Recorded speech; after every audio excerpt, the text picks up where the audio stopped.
Hi, I'm Bernie Wall, and welcome to the Museum of Women's History. Today I'm here with Jamie Connell, the director of the BLM. Hi, Jamie. Thank you for coming. Hi, it's a pleasure to be here.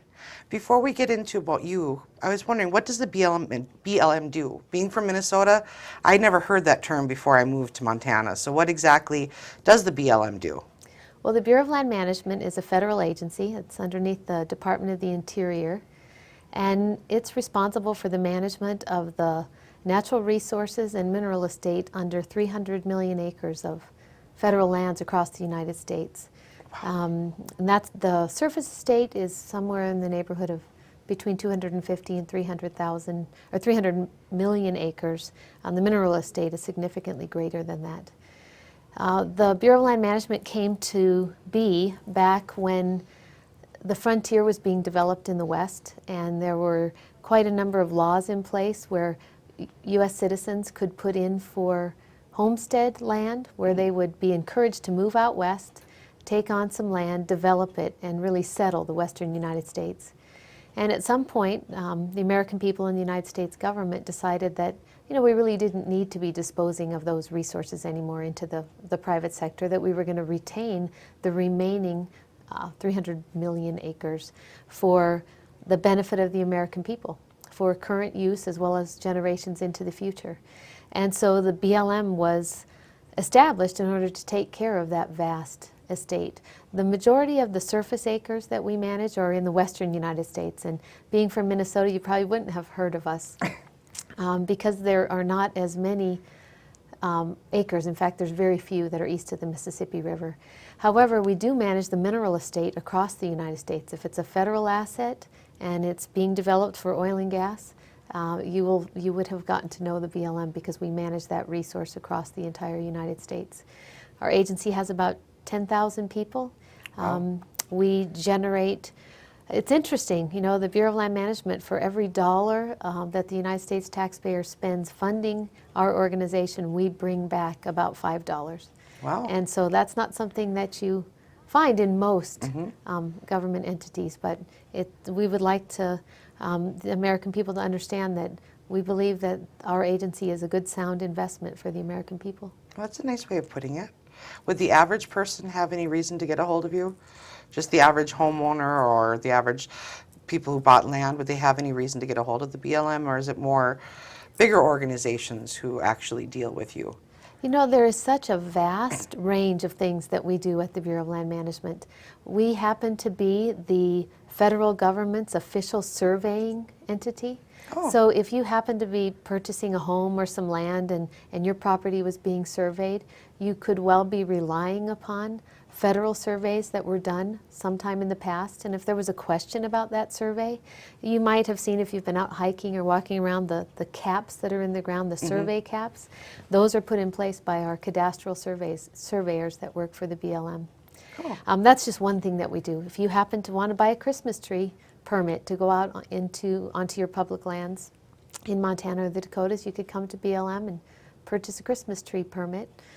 In any number of different things. We have grazing permittees. Ranchers who live and work in Montana often have permits to graze their livestock on public lands.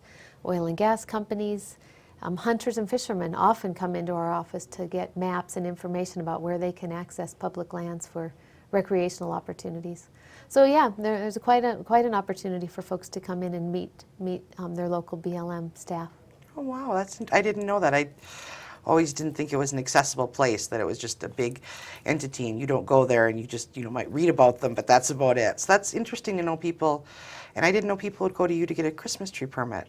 Right, both the Forest Service and the BLM. I think the State Forest Service, a number of different places you can have that opportunity, but certainly the BLM has, in fact, with it being Christmas season right now, we're actually selling permits over at the office today. Oh, wow. Well, that's interesting. Right. And you grew up in Montana. Where did you grow up? I was born in Butte, Montana. Okay. My dad worked for the mining company in Butte, the Anaconda Company, and have a number of cousins and relatives there, and Butte is quite a historical and a wonderful place to grow up. However, when I was in elementary school, the mine was closing, and my dad had been transferred to move to New York, actually, and that didn't seem like a good fit for our family. And so we moved out to California and lived in a rather rural part of California for some time when I was young. We later lived in Texas, and it took me a while, but I made my way back to Montana and graduated from Montana Tech in a number of years ago with a degree in petroleum engineering. Oh. And worked for the BLM in Miles City, Great Falls, and Malta, Montana, before I was transferred down to Colorado. And it took me 16 years to get back home, but I'm back, and I'm really thrilled to be here. And you've been back for what, about a year now? Almost a year exactly, yes. We moved into our house in Laurel, Montana in January of last year, so it's been just about a year. Oh, wonderful. And what do you and your husband like to do? Do you guys have any hobbies, things when you're not BLMing? What do you like to do? We're quite outdoors people. We like to fish. My husband is a very big hunter. I hunt. Oh, do you? I'm a upland game hunter, but not to the extent that my husband is. It's quite a passion for him. We have wire-haired pointing griffon hunting dogs, so we like to get out in the field. And my husband's family's from South Dakota, so we spend some time down there, and certainly exploring the public lands in Montana is something that we really enjoy. We like to fish. We like to raft and canoe, and I like to ski. So yeah, being outdoors is something we really enjoy.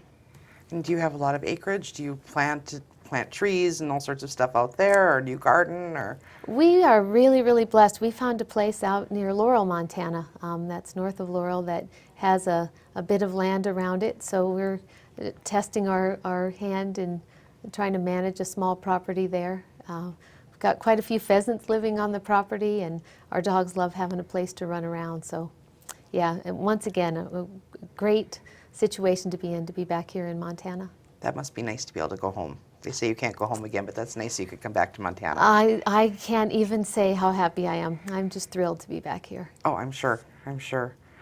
And with the hunting dogs, how many do you have? And are they hunting for turkeys, birds? What do your hunting dogs hunt for? Our dogs are upland game hunters. They will retrieve waterfowl if we take them out looking for ducks. Okay. But we mostly enjoy hunting with them for upland game birds, pheasants, chukars, quails, that sort of thing. The dogs point the birds when they smell them, and so we know that there are birds around, and then if by chance I would actually shoot one, they would retrieve it for me. Oh, nice. Yeah. What is a chukar? A chukar is a really cool looking, exotic looking bird that Really? lives in the rocky country, the steep canyons, and the upland dry country, not so much in the farming areas. They're very, very beautiful. They look a little bit like a large quail. They're okay. really pretty. When you said chukar, I was thinking woodchuck, and I thought, well, maybe that's a weird little No, phrase I've never heard of not before. the But same thing. Woodchucks can't fly, that's for sure. I would think not. And with the BLM, do you get to go out in the field? Do you like going out in the field, or are you more tied doing the administrative? You know, I'm the state director for the Right. BLM for Montana, North and South Dakota, and I like going out to the field. I really do, because that's where the real business of our agency takes place. But as the state director, I spend the majority of my time working with people, both external and internal to the agency, but mostly dealing with policy matters, trying to keep the organization in a forward-moving momentum. We leave it up to the staffers and the professional scientists to actually get the work done on the ground. But once in a while, they let me join them for a field trip. Is there a big difference between Montana, North Dakota, and South Dakota? Or is it all to me it seems pretty similar, but I don't. The biggest difference for us is that we manage a much larger surface estate here in Montana. In North and South Dakota, we have a smaller amount of acreage. In North Dakota, we have a large mineral estate that we're Okay. responsible for. So the majority of the work that we do out there is dealing with the responsible energy development of public resources in North Dakota. And it is a booming industry right now in North Dakota. So the folks that are working in our offices there are, boy, they're working their hearts out, and I give them credit. They're doing their very, very best to keep up with the amount of development that's ongoing. Have you been able to travel as much as you wanted to with this job, and between being Colorado and here and all over? Are you happy where you are? Would you like to travel some more? I certainly get to travel a lot for work. I just returned from Washington, D.C. I was there last week. I've traveled quite often, actually. Personally, I like to travel as well. My husband and I are quite interested in fly fishing, and so we've traveled to South America and Wow. Mexico and around the United States to experience the different fly fishing opportunities. But I can never get enough of that. I'd like to do more. Do you bring your own rods with you and your lures and all that too, or? We do, actually. I tend to just fish, and I oftentimes steal flies out of my husband's fly box. He's been fly fishing since he was a young boy, and he's quite good at it. So he tends to figure out what's working and then lets me steal his ideas. But we do, and it's a fun way to experience different parts of the world. I guess I never would have thought of fly fishing in those parts of the world. I just think fly fishing and I think Montana. Well, it's hard to beat here. Colorado had some great fly fishing, Oh, did but it? Montana is a wonderful place to be, and we're really looking forward to experiencing the opportunities here. Oh, I'm sure. Is there any other plans that you guys have that you want to do while you're in since you're stationed here again? Any places in Montana you haven't seen that you hope to go see, or? We've actually been around, traveled around the state quite a bit. Really? We drove to Kalispell one day from Laurel and spent one night and drove back and reminded ourselves of just exactly what a large state it is. I was in Dillon for a meeting the other day and then had to be in Miles City the next morning. Oh, wow. So I'm being reminded constantly just what a large state it is. But the highway system is awfully nice, and the fact that the speed limit's been raised from 55 miles an hour is an awfully nice thing. So, but we're enjoying it. But there's plenty that we still have to look forward to. We've invested in some tourism books about where the best fishing holes are, talking to lots of people. Certainly we haven't figured out where all the best hunting is, but we're looking forward to meeting more people and getting to know folks through our experiences in the outdoors. Oh, that's a neat way of looking at it.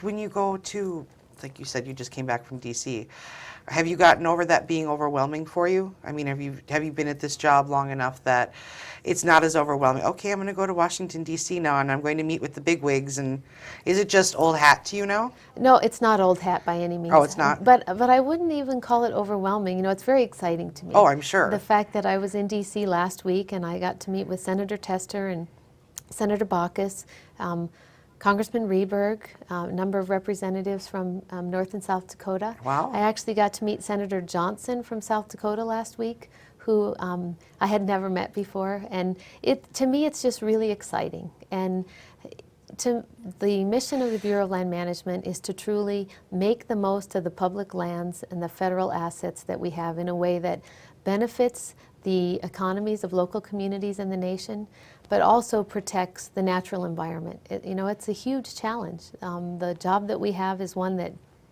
is by no means simple, but the folks that are working in Washington and representing us in the U.S. Congress have a very determined interest in what's happening with the public lands that we manage, and they are very much interested in helping us find ways to do it in this current situation where our federal budgets are just a challenge to everyone. And it's nice to know that we have people representing us who are willing to look for good solutions and willing to work with us at the local level to try and come up with creative ways of managing and protecting America's public lands. Do you feel at the local level that you're being heard?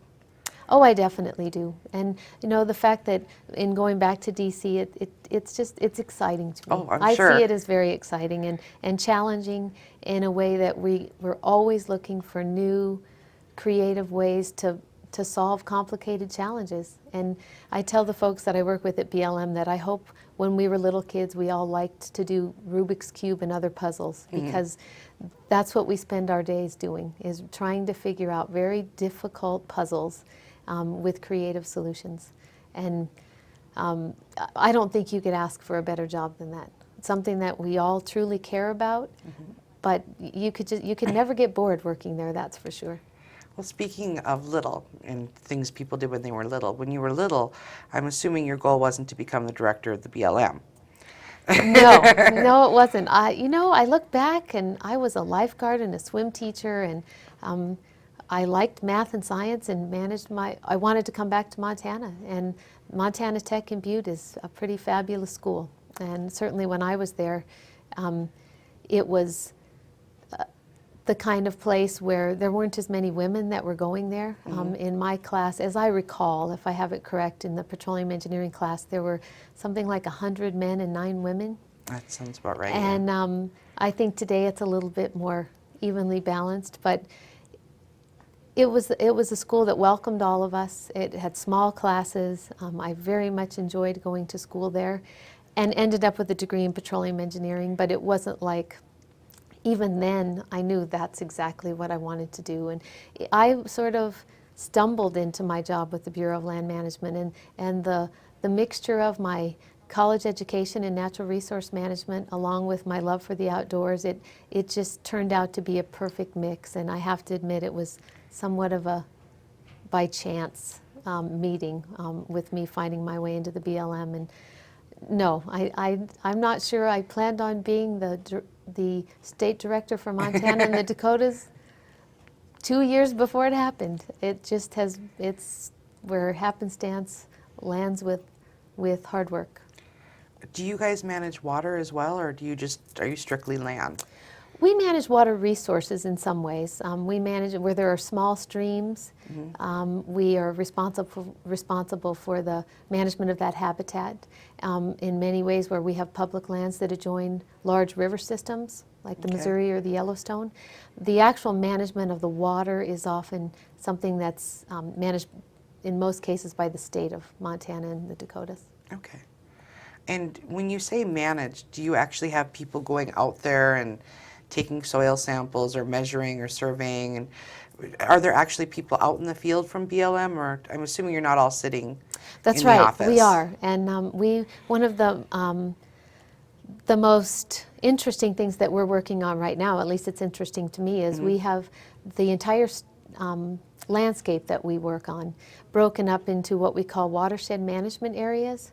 So it's all the water in that area would sort of drain into the same stream. Okay. And we're doing evaluations of those areas where we send a wildlife biologist, a botanist, a range management specialist, fuel specialists, a wide array of wildlife biologists, and they go out and they take a holistic look at that landscape and determine whether or not it's functioning effectively, and work together to determine if it is functioning effectively, or if we have some problems, what kind of changes we need to make to the uses that are ongoing, the permitted uses and the recreational uses to that area, to make sure that we are protecting the long-term health of the resource.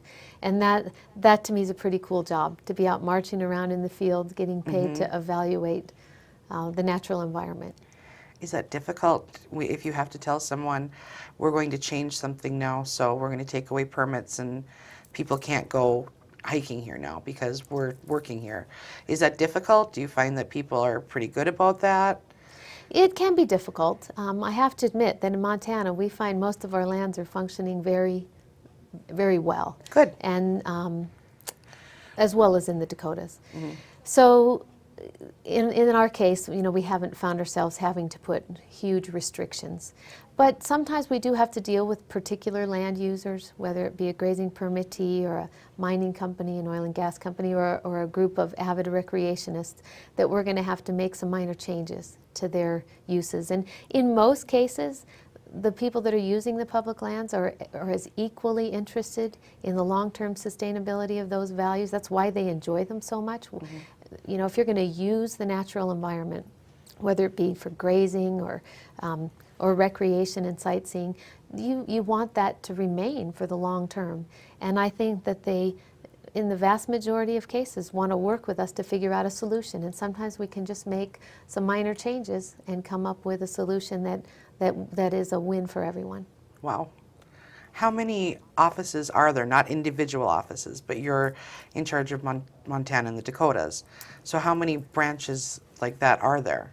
We have offices across Montana, with one office in North Dakota and one office in South Dakota. We have a Dickinson and a MOWH office.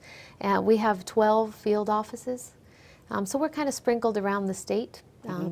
across the High Line in Billings and then over in western Montana. So if folks are looking for a BLM office, they can find us. We're Oh. pretty easy to find on the web, and all of our locations are mapped out there.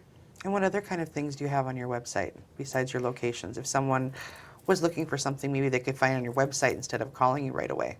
I think one of the most important things that, where we're moving into the internet world is if we have a project that's proposed to be developed on public lands, we do what's called an environmental analysis. And the environmental analysis, we are interested in public comment. And if the public looks at what's being proposed and they give us input, oftentimes members of the local community will have information about an area that we might not have, or they'll have a perspective of looking at something that's different from ours. So we post all of our proposed projects on the internet Oh, at wow. the BLM website.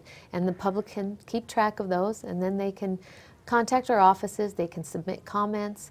If they'd like to come in and talk to someone about them, they can do that. That's just one small way that people can use the information that's on the web. We post all of our press releases there. We have a Facebook page. You We do. We have a BLM Montana Facebook page where people can become a member, or no, not a member. They become a friend of the BLM Facebook page, and they can sort of keep track of what we have that's going on. And we've had quite a few interesting things that we've been able to get out to the public that way. Are you actually on Facebook for BLM, or is there someone else in charge of that, or are you on there typing the status updates? We have a gal that's actually the official Facebook person, but I can post things on the Facebook. I just have to, go through her, because if we had many of us, we'd be walking all over each other definitely. on Facebook. But yeah, it's kind of new for us, so we'd be interested in hearing back from the public on what kinds of things they like seeing that we put out on Facebook, and things that would be helpful for the public. Oh, that's neat. I love the fact that Facebook makes things so much more accessible than they did before. It does, and I think YouTube's the same way, that when we can get videos of some things, and we're really starting to branch out into that social networking world, and just truly trying to get the news and the information about BLM out to the public quicker and in a more modern format.